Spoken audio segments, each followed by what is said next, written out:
right now. Pittsburgh's best sports show is about to begin. Call us or tweet us. We've got things to talk about on the Ireland Contracting Nightly Sports Call. Oh, yes, we do. Let's just put it this way. We have a hodgepodge of somethingness to talk about here tonight. This is the Ireland Contracting Nightly Sports Call. Bob Pompiani joined tonight here in downtown Pittsburgh by Chris Muller, who joins us from the Anchor set over in Anchor Alley. Must feel good, Chris. It does feel good. I even wore one of my Sunday best shirts for this Wednesday night affair. I'm going Sandlot here, Bob. I'm feeling great about things.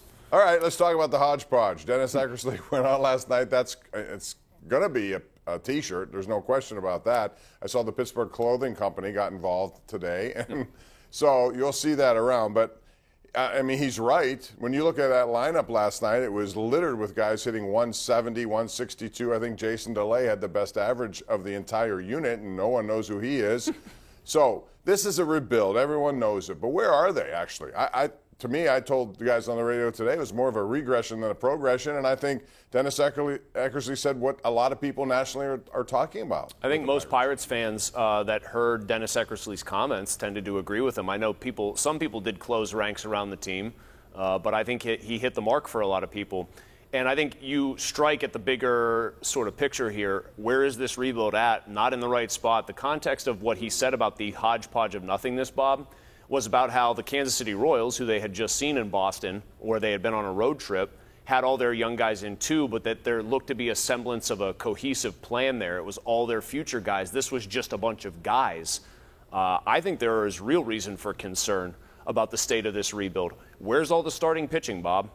Where's that? That's the backbone of any rebuild. You have to have guys who can start games and go deep into games and eat innings. That's always been Baseball 101, something you need. O'Neal Cruz is hitting 195. I'm as guilty as anybody of celebrating his StatCast-worthy moments, the tape measure home runs, the fast throws. Fact of the matter is, guys are getting him out a lot more than he's getting on base.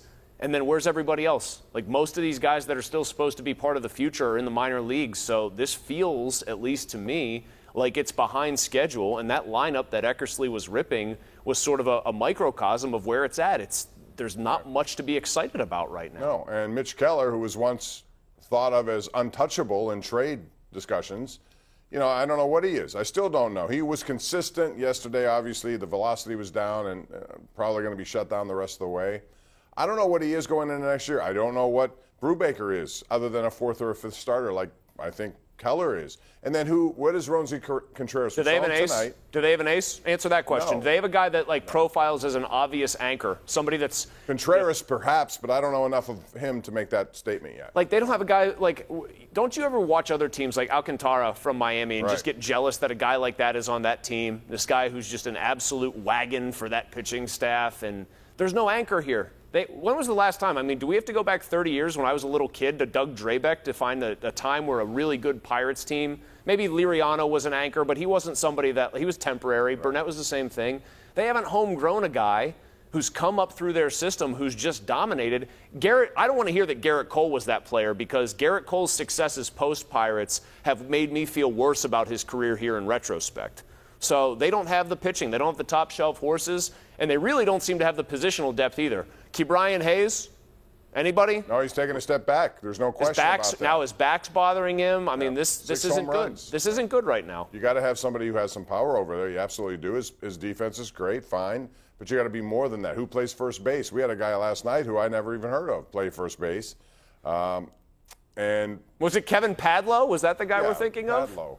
Yeah, okay, yeah. I first thought it was Plinko, and I thought maybe, You could have told people you could have done the old Kevin Padlo, accountant or Pirates first baseman, and most people would have picked accountant. Yeah, that's the way it is. Well, they lost again tonight, so they're now 27 games under 500. We'll get more into that, but when we come back, I also want to get into Devin Bush with Chris Muller, because Devin Bush spoke yesterday for the very first time. And you came away thinking, this guy really just not into it. He's not into where he is. He needs to be more excitable, not just in his words, but in his actions. We haven't seen that. Brian Flores talked about him today, and that was a different kind of conversation. We'll talk about it all, and we want your calls and tweets. Hit us up at KD Pomp, at Chris Muller, PGH. This is the Ireland Contracting Nightly Sports Call on Pittsburgh CW.